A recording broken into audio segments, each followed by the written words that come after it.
ପ୍ରଥମ ପ୍ରବାସ। ଲେଖକ ଗୌରହରି ଦାସ। ପଢ଼ି ଶୁଣାଉଛନ୍ତି ନଳିନୀକାନ୍ତ ବିଶ୍ୱାଳ। ନିଜ କଥା। ମେ 6 ତାରିଖ ମୋ ପାଇଁ ଖୁବ୍ ଗୋଟେ ଭଲ ତାରିଖ ବୋଲି କିଛି ବର୍ଷ ହେଲା ଧରି ନେଇଥିଲେ। ଏଇ ତାରିଖରେ ମୁଁ ବାହା ହେଇଥିଲି। ଏଇ ତାରିଖରେ ଆମେ ଭୁବନେଶ୍ୱର ଘର କାମ ସାରି ଗୃହ ପ୍ରବେଶ କରିଥିଲୁ। ସେଥିପାଇଁ ମେ 6 ତାରିଖଟି ମୋ ଭିତରେ ଗୋଟେ ଅଲଗା ଆସନ ତା ଲାଗି ବିଛେଇ ଦେଇଥିଲା। ଗୃହ ପ୍ରବେଶ ଘଟଣାଟିକୁ ସ୍ମରଣ କରିବାର କୌଣସି ଉପାୟ ନାହିଁ। ବ୍ୟସ୍ତ ଜୀବନରେ ବାହାଘର ତାରିଖ ମଧ୍ୟ ମନେ ରଖିବା ସବୁବେଳେ ସମ୍ଭବ ନୁହେଁ। ଏଭଳି ତିଥିବାର ମନେ ରଖି ବିବାହ ବାର୍ଷିକୀ ପାଳନ କରିବାର ଯେଉଁ ମାନସିକତା, ସେତକ ମଧ୍ୟ ମୋର ରହେ ନାହିଁ। ଗଲା କିଛି ବର୍ଷ ହେଲା ମୋ ଝିଅ କିନ୍ତୁ ଏଇ ତାରିଖଟିକୁ ଢେର ଆଗରୁ ମନେ ପକାଇ ଦେଉଛି। ବାପା ଓ ମାଙ୍କର ଜନ୍ମଦିନ, ସେମାନଙ୍କର ବାହାଘର ତାରିଖ ଓ ସର୍ବୋପରି ତା ନିଜର ଜନ୍ମ ତାରିଖକୁ ସେ ଗୋଟେ ଖାତାରେ ଟିପି ରଖିଛି। 1996 ମେ 6 ତାରିଖ। ସକାଳ ତଥାପି ଫିଟି ନାହିଁ। ଗୋଟେ ଟେଲିଫୋନ କଲ୍ ପାଇଲି ରାଉରକେଲାରୁ। ଆମ ପ୍ରେସର କର୍ମଚାରୀ ବୁଧିରାମ ଫୋନ୍ କରୁଥାଏ, ଭାଇ ଆପଣ ଶୀଘ୍ର ଚାଲି ଆସନ୍ତୁ। କଟି ଭାଇର ଆକ୍ସିଡେଣ୍ଟ ହୋଇଯାଇଛି। କଟି ମୋର ସାନ ଭାଇ।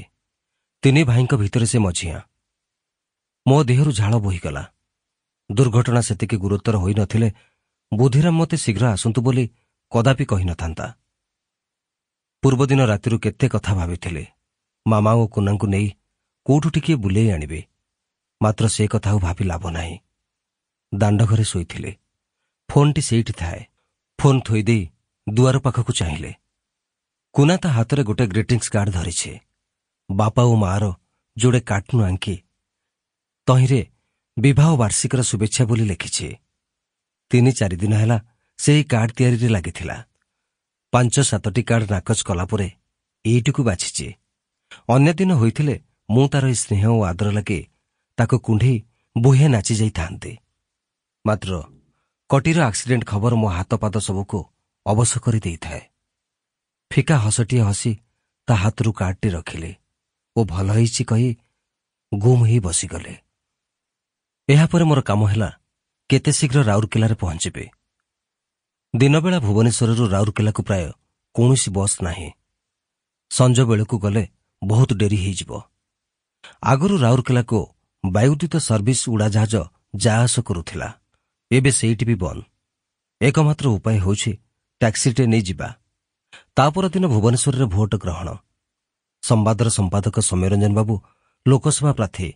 ଗଲା 15 ଦିନ ହେଲା ମୁଁ ଢେର ଘୁରାଘୁରି କରିଛି।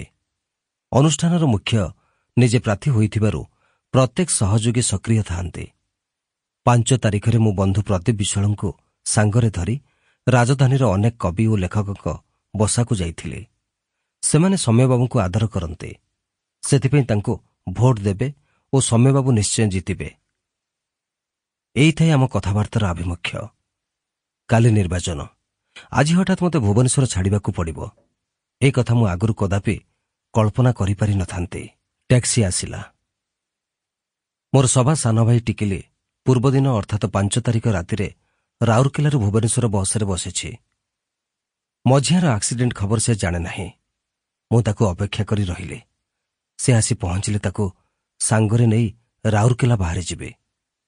ଏ କଥା ମୁଁ ଘରେ ମୋ ସ୍ତ୍ରୀ, ବାପା କି ଲୁନା କାହାକୁ କହିପାରୁନଥାଏ। ସେମାନଙ୍କ ବିକଳ ଅବସ୍ଥା ସହି ହୁଅନ୍ତା ନାହିଁ। ଟିକିଲି ଆସି ପହଞ୍ଚିବା କ୍ଷଣି ଆମେ ରାଉରକେଲା ବାହାରିଗଲୁ। ଖିଆପିଆ ନାହିଁ। ରାଉରକେଲାରେ ପହଞ୍ଚିଲା ବେଳକୁ ଉପରଓଳି 4:30। କଟି IGH ICUରେ। ବଞ୍ଚିବାର ଆଶା ନାହିଁ। ବାଟସାରା ମୁଁ କେତେ ଠାକୁର ଠାକୁରାଣୀଙ୍କୁ ଡାକି ଡାକି ଯାଇଥାଏ। କେତେ କେତେ ଲୋକ ଆକ୍ସିଡେଣ୍ଟରେ ପଡ଼ୁଛନ୍ତି, ବଞ୍ଚି ଯାଉଛନ୍ତି।